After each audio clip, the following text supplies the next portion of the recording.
Okay, good afternoon, guys, and welcome to our second session for this semester. So we are now on Module 2, Chapter 2 of IT 313 of our subject. So our lesson for today is about research discussions. So before anything else, let's talk about the objectives for this afternoon. Number one is to discuss research and its nature, types and roles and methods. Number two, value research and its nature, types, roles, and methods. And number three, understand research and its nature, roles, and methods. So before we dive into research writing and other methodologies, let's consider first research and development. No, so research development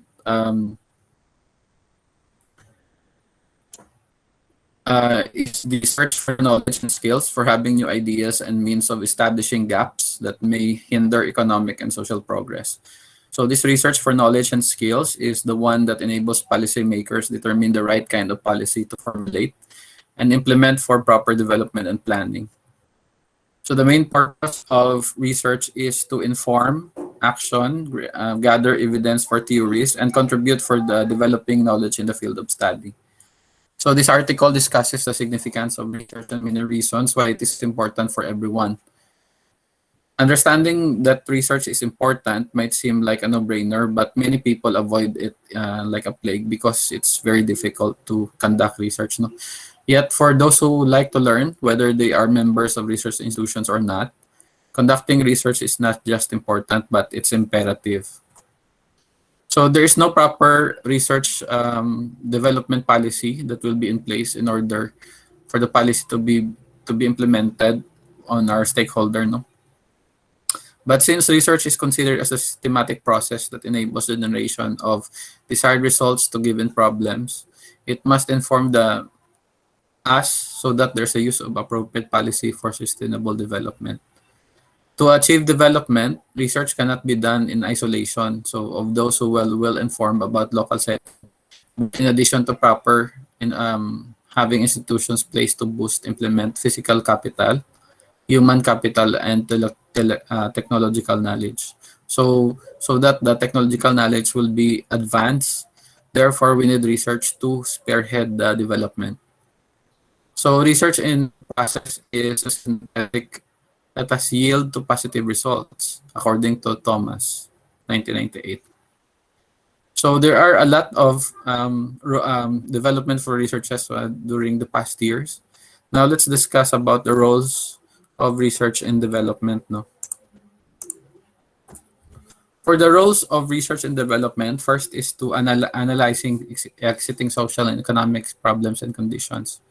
So this consists about some things that needs to be answered, especially in our economic setting and the condition. Probably the most prevalent research outcome nowadays will be about COVID-19, since it is the existing social problem and the first condition that we consider. Number two is for planning and designing a program, project, or activity intended to address a problem. So therefore, research is there to have a guiding role for planning and designing a program. It must be a project or an activity. So depending on what kind of setting do you have, be either it a program, project, or activity, it needs to have a address, proper planning, so that it is intended to address the problem. Address means to solve the problem. So number three naman is the data on the background and needs of target clients of a proposed program and projects are needed in preparation for intervention. So there will be intervening factors. These intervening factors are some of the solutions that will be remedied to answer the problem. So to do this, we must have first a prevalent condition and systematic approach of defining what really the problem is. So just like a doctor, no, when you go to the doctor, kung may ubo ka, kinanglan i-x-ray ka anay guys para makitaan ka doctor kung ano ya situation ka lungs mo. So before siya mag-declare nga may pneumonia ka or probably kung ano ya ginatunaan ka ubo mo, So there must be a proper basis. So the same thing with the research, no? There will be no research outcome first before if you don't have any diagnosis. So number 4 naman is the problem managers or program implementers should continue collecting, analyzing, and using relevant data to determine if not to make sure the project program is being implemented. So the project program will be anything that is being implemented by an institution, nonprofit organization, or person which has a direct impact to the community. So I myself as an extensionist, before we conduct any extension activity, we need to research first what will be the basis for the extended help that is being implemented to our clienteles. So without research, we cannot determine which part of the community has to be pouring in the aid of the school or institution we work on.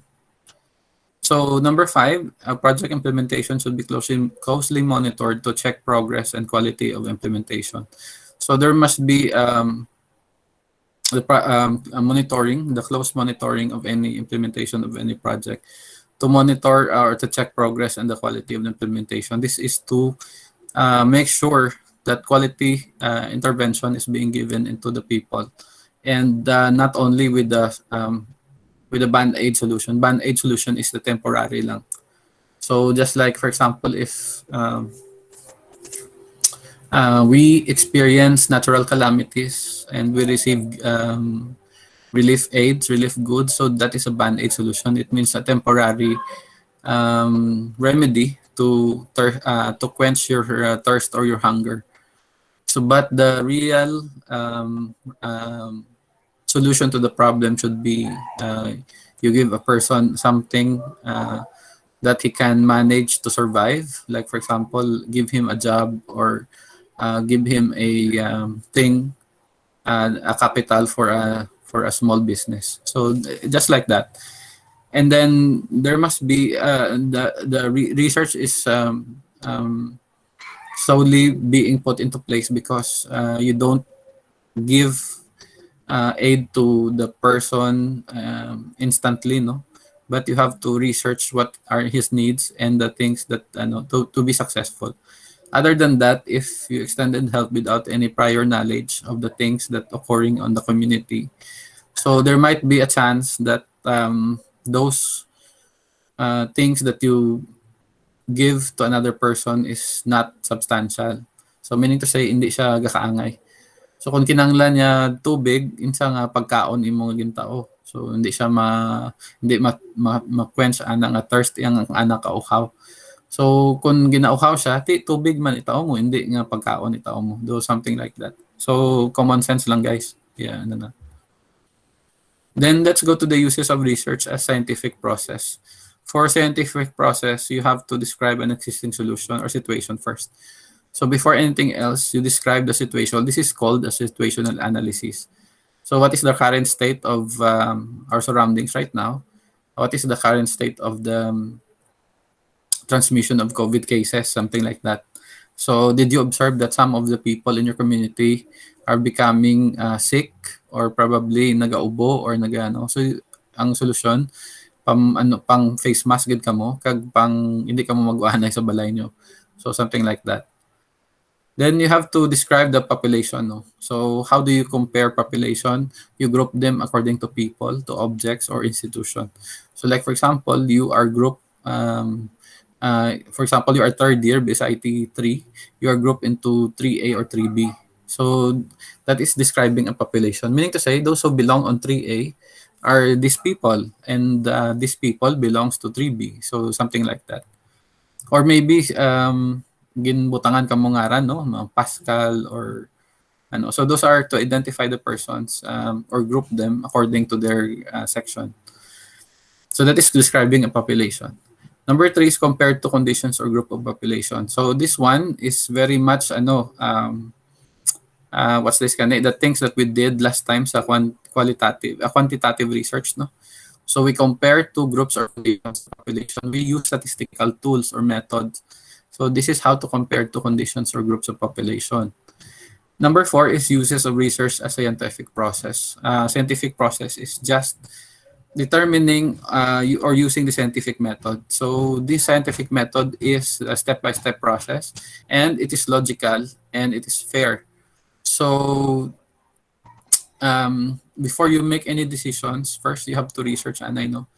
So just like for example, there's somebody is saying that after 2 years, if you get COVID vaccine, you may die. So now, what is the if you're going to ask me, I'm going to use the scientific method, and my brain says that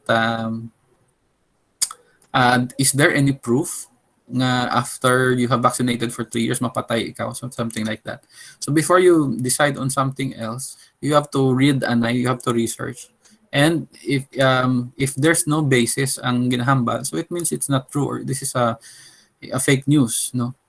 So how to determine if something like not a fake news or a true information is being processed?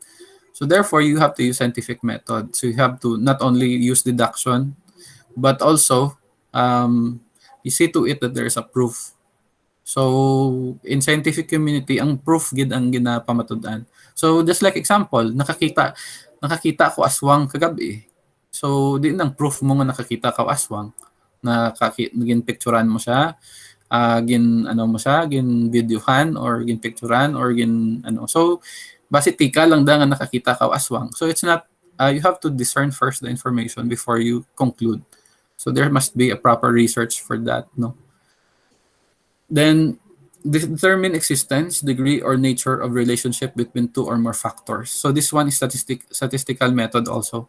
In determining existence, degree of nature of relationship, we use regression or probably ang correlation, no? So basta relationship ang ginahambalan. It's not ang girl to boy relationship, guys, or boy to girl relationship. It's not.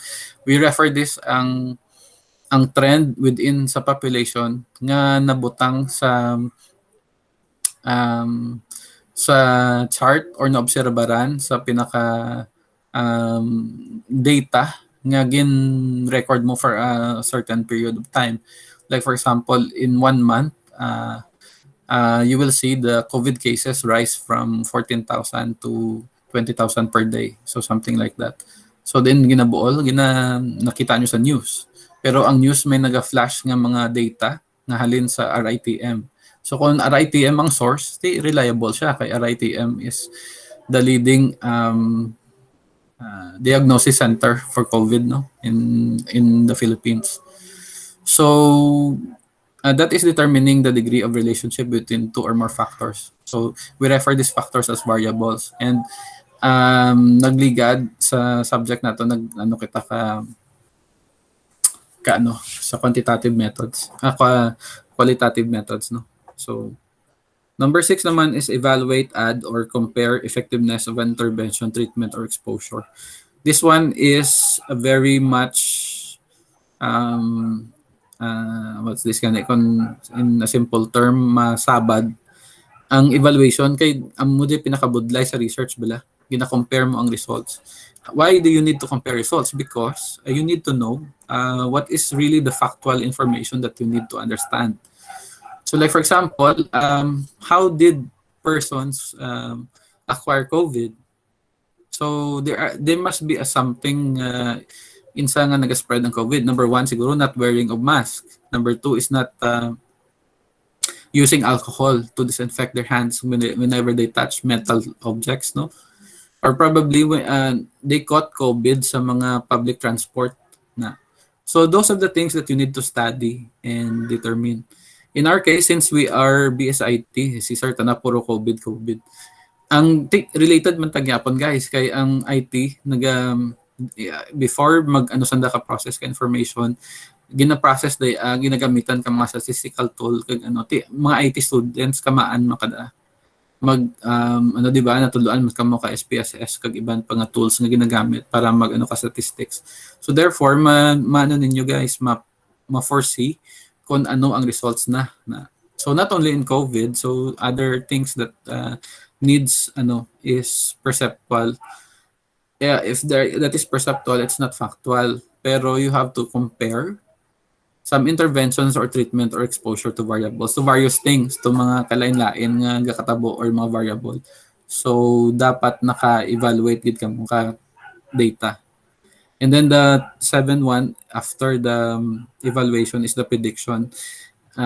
Predict a value of certain characteristics. These characteristics may be in kind or in retrospect with any data or value. So this one is the highlight na or ang pinakatapusan gid. Kung ang pinakabudlay nga stage ang number 5 kag ang number 6, ang number 7 ang pinakahimaya na. Kay mapos lang dia doon, gina-predict mo doon ya based sa result. So makahambal ka nga after several months amo da matabo. After several days amo da hay ang trend nga days nga several days before amo da natabo. So manan mo do kun ano ya tabo sa after sa diya nga dan. Or amo lang daw mauran nag-uran tatlo ka adlaw kada hapon. So do karon pira ang chance ka nga mag-uran siya. So it's either 50-50 or 75% or ano. So that's how they guys they predict the weather sa mga weather station, weather applications. And ang weather app nga guys may algorithm nga nagabase sa mga past days kung pira ang temperature, kung pira ang humidity kag ang iban pa nga aspects nga ka weather no. So though diyan ako interested sa topic nga guys na. So amo for your activity number 3, we are going to refer to research and development of your module 2. So you're going to make a picolage of research and development. So this is one page only. It's very easy lang. What you're going to do is to look for research and development nga pictures in the internet. So make sure to at least 5 pictures ang i-post niyo kag with labels na siya. Okay? Then what we're going to do is to save it as PDF sa inyong ang file name niya is activity number 3. And then you're going to upload it in your Google Classroom. Okay? So deadline for this is Saturday pa man. So buhay pa. For research methods, we have your exploratory research, which helps you to identify and define a problem or a question. So when we speak about research methods, by the way, these are the methods that you need to understand so that you can come up with practical research. Now, next week, what we're going to do is you're going to make a question. We are going mapadulong do kita guys sa dang paghimo ka title ninyo. So the title defense will be on midterm pa man. Pero ang sumunod naton nga mga topics will be directed through sa paghimo din ninyo ka research title. So I suppose that I said that we're going to have the random draw lots for your pero wala pa ko guys ka-prepare ka mga names ninyo kay it's there already. I will just record the video and showing you. I will post it on our na lang siguro guys so that we will not waste time sa naton sa session. Kay hindi ko gusto guys nga magpalawig yung lecture naton. So it's good if we can have immediate lecture for good as 45 minutes to 1 hour only. However, some of the details, di ba may schedule kita sa school, ang schedule naton. That's the time nga mag-ubra ka mo ka mga research projects ninyo sa time nga ang lecture lang din will be supplemental. At the same time, it's there man sa I will post the video of this FB FB group. So that what amo lang na siguro guys Brown ko. I will just post there. Yeah, the names of their groupings so that anyway it's in random naman. Lang kamo siguro i-mix ko na lang siguro ang A kag B. No more restrictions so although you have another class from me sa TV lang so later kami nyo ang ITPE 3 ata. Okay, so when you speak about exploratory research, this will identify you. We will identify the problem. So how are you going to do this? There are methods that is being done to exploratory research. So sometimes exploratory research needs some things that you need to understand. Typically, like for example, there will be some things that you need to explore or in a certain type, no? So some topics nga why pa ninyo ma-encounter, what will you do is to conduct an exploratory research out of the topic. So din yung ang ano ninyo kadaya, this is based on the factual information that you gather first. Number 2 is constructive research. Constructive research is testing theories and processes, or this proposes solutions to the problem, to the question. So this is a direct method that is being done. However, this is not reliable. Kay supposedly, if you conduct research, you need to have hypothesis. So ma-hypothesis testing kita sa mga inadlaw nga dyan. And there are several hypotheses that you need to understand, especially null hypothesis and alternative hypothesis. So we will discussing that on a later topic. But when we speak about constructive research, proposing a solution to a problem is not a joke, no? You need to have factual information first before you can do this. And number 3 is empirical research, which tests the validity of using empirical evidence. This one will took you so long because empirical research needs time. So the feasibility pala nga dan nga word, this refers to the how much of the things that you need to understand, to undergo, and to study a certain type of variable that is being placed under your research. So feasibility is not a joke. It takes time. The minimum requirement for feasibility is 6 months. But there are feasibility studies that will go on until 5 years. So medyo malawig siya nga classical research. Okay. There are two major types of empirical research design. So we have qualitative and quantitative research. Now, when we speak about qualitative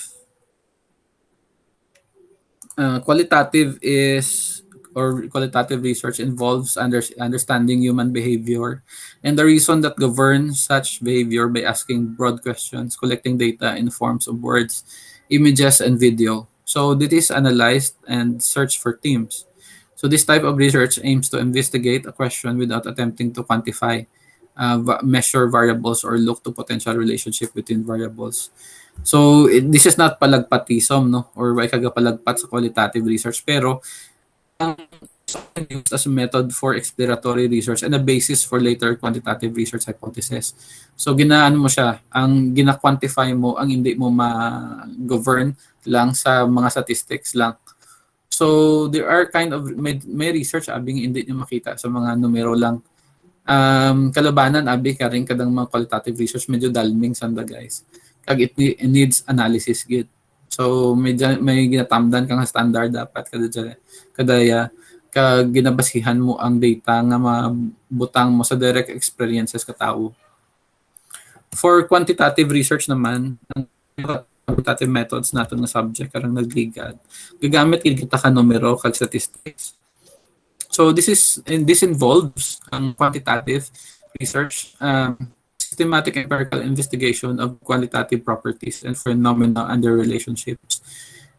We are using statistical method, no? And this you have to design, experiment, correlate, survey, quantify, establish the existence of associative or causal relationship between variables.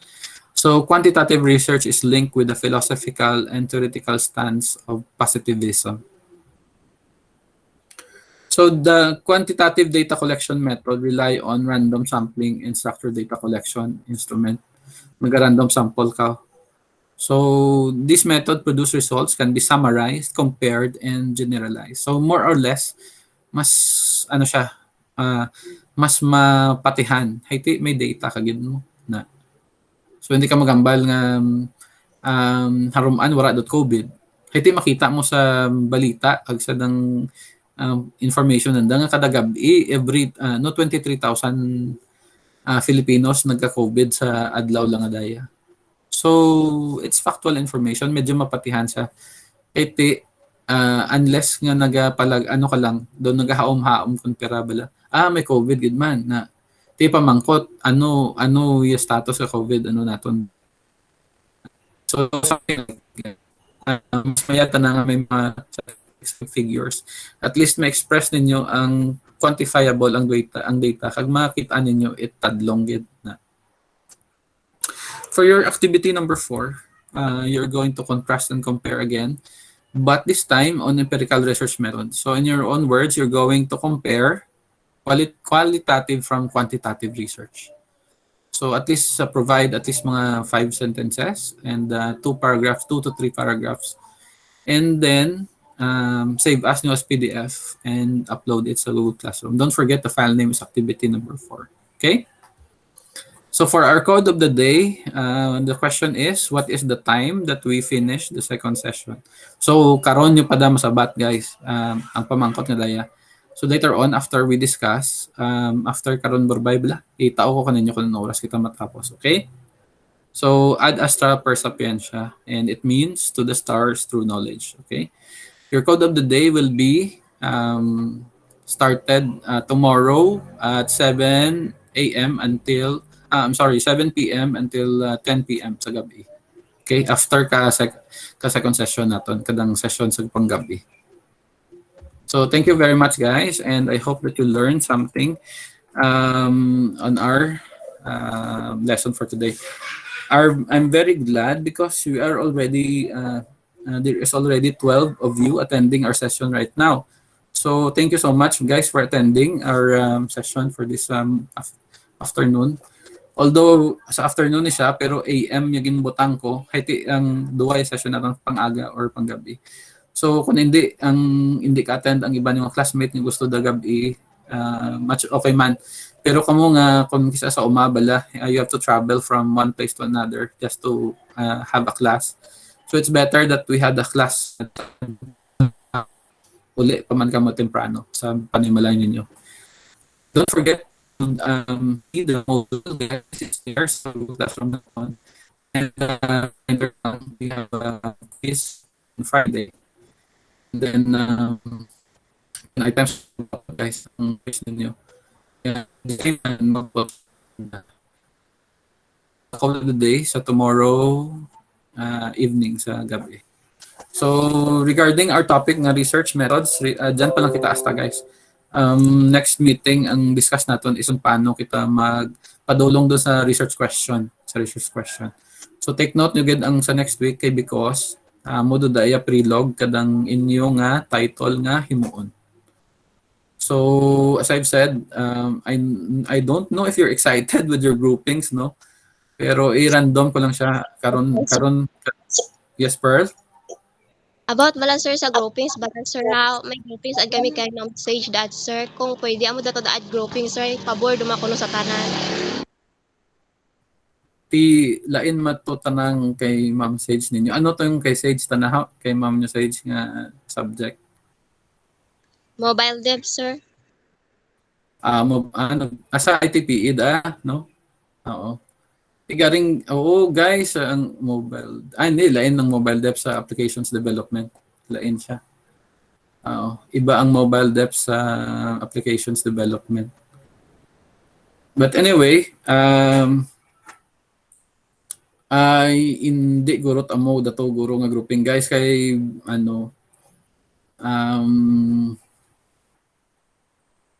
hindi guro kamo magsuot. Ang iban guro ninyo, ang section A lang dato guro yung section A kung section B. Ang grouping nyo kay Ma'am nyo Sage, section A kag section B mix do ka mga daan doon. Yes, Cristel. Natumok lang, sir. Okay, so pero mix ka mo or A and B? Kay if kung A lang siya, hindi pwede guys. We need to group nga ang mix ang ano ninyo. Sir. Ang group. Sir. Para na, yes? Ang groupings bala nga naton, sir. I-mix kami sa B, sir. Ang kanimo nga subject. Oo. Pwede man kamo gyapon ka kontakanay ang contact number ninyo. I-provide ko man sa isa kag isa. I-post ko man to sa ano naton. Pero ang contact details ninyo guys for grouping purposes only ha. Hindi lang gid iti that is for grouping lang sa subject naton nga daya. Anyway, Miss Abi kamo do karon sa klase ko. Supposedly pero amo ko ni siya nga gin-mix kamo kay dang para may time nga maka-session kita sa evening. nga ya iban bala nga hindi ka rin sa morning ang sa evening ang ano pwede. Anyway guys, the same man gyapon yung lecture naton tulad kag ang sa evening lang. So it's best nga oo, sakto ang inaano ninyo gapamangkot kamo parte sa mga moda para mahapos ka ninyo guys mag-decide kag kung mag-ubra ka mga subjects ninyo. Anyway guys, pwede man kamo gyapon ang istoryahan yung man lang kada kung paano maghimo ka 5 ka title. 5 guys ha. Take note 5. Kayo insa i-eliminate naton nya 2 and ang best nga 3 amo day defend ninyo sa midterm. So saraon man lang naton kag ano na. So guys, where do you need to get the title or where do you how do you do that? Next session will tell you kung paano. Kaga kung gusto niyo mag-advance garing pangita ka mga thesis bilang mga magurang ninyo or mga thesis ka mga IT students nga nagligad pero hindi niyo pagkopya ko ng exact title. Himuon niyo lang siya nga reference bala kung paano niyo ubrahon. May ang isa ka source nga pwede ninyo malantaw isang sa library kay Ma'am Asur. May mga thesis sa do yung BSIT sa library. Pwede ninyo malantaw to ya. Or kung may naisip na nakamo nga maskin isa or 2, 3, ilista nyo lang anay kag pilian lang among yourselves. So dapat sa isa kag isa kaninyo sa 4 kamo sa isa ka group may mas suggest gid kamo nga title pa lang. Okay? So hint lang is basically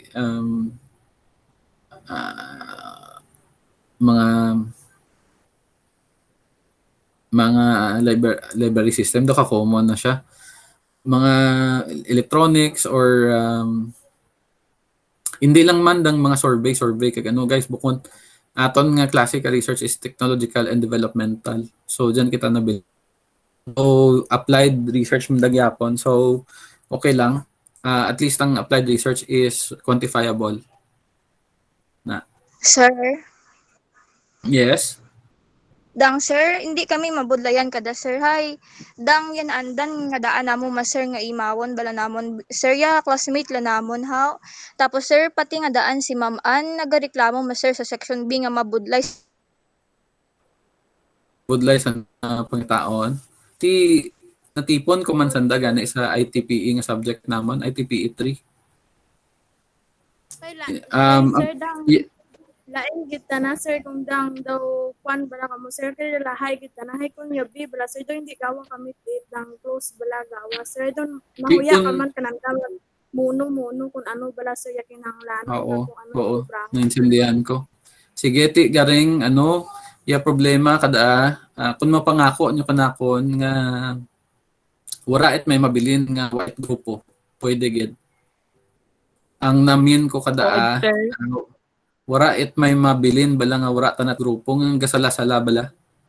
Ay kung pabayan ta kamo nga kamo lang pwede man kaso base garing ya problema masala tanay iban yung classmate na daya guys masolusyonan nato yung nato yung problema yamayad guro halin do karon nga adlaw hasta sa Friday sa grupo pa lang daya ha hindi pa sa title ang title next week pa sige i-allow tad lang kamo nga kamo yung mag-group pay tawan nyo ko ka grupo nyo sa PM or sa pwede ka mo to ka post ka group ninyo tuya sa naton sa FB group. Mayad guro sa FB group do lang. Tuya ka mo post ka grupo nyo. Ang nabilin nga wara grupo amo dayag i-grupohon ko nga sanda. Pay dapat by Friday nakataod ko na mo kalistahan kanakon ka grupo nyo. Kag dayon dapat nakamaan do sanda nga sandaya group ninyo. Hindi base lang may magdoble. Base may magdoble bala nga nga dang iban dang may group sa piak ang iban sa grupo sa piak midayan man hindi pwede ay dapat isa lang gid ka grupo ang nabilong ninyo. Ti agree ka mo? Speaking of section, regardless of section A or section B, I will give you freedom to choose your partner. So that nga mahapos man kaninyo. Pero ipangako nyo lang kanakon nga hindi mabilin ang iba ninyo nga classmates. Pera ka member, sir. 4 lang. Hindi pwede 5 ha. 4 lang gid. Okay, sir. So, Thank you. 4 lang. sir. Oo, 4 lang. 4. 1, 2, 3, 4. Doloy, 5 ko no. 1, 2, 3. Doloy.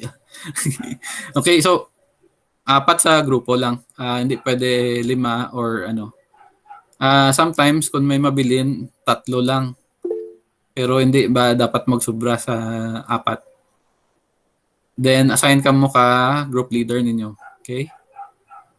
Assign ka mo ka group leader. Daw tabla ka mo guys, i-simulate nyo lang yung kagalingon yung daw matesis tugid ka mo bala. So assign ka mo ka sige, para social para social dang assign ka mo ka isa ka systems analyst, isa ka programmer, isa ka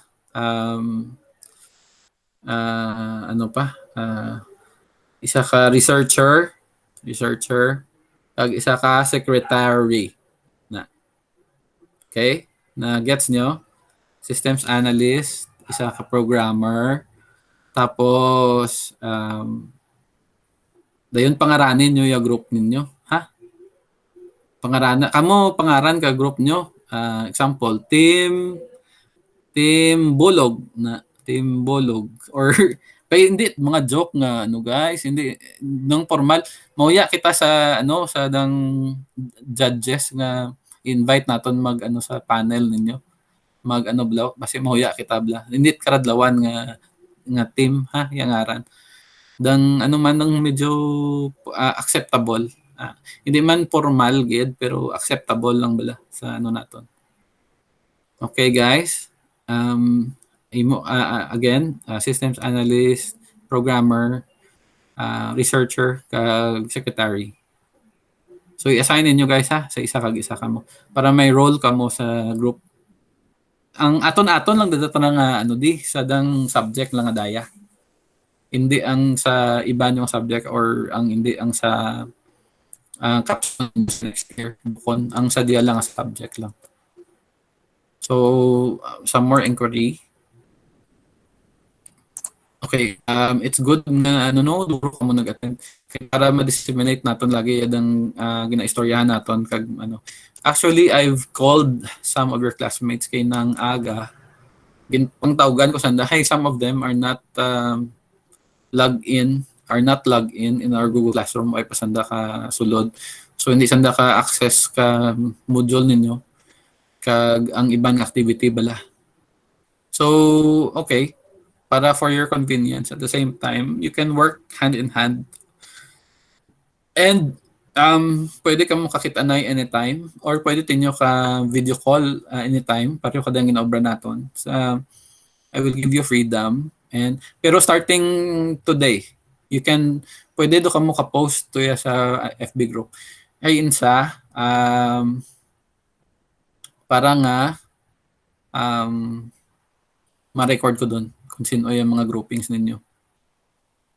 Kag kung ano pangalan ka grupo ninyo. Kag i-take note ko doon nga daan para magpasunod. I-draw lots ko man gyapon i-draw lots naman kamo gyapon sa inyo nga nga defense sa midterm kung ya pasunod ninyo. Online gyapon siguro guys kay pata face to face. So klaro doon?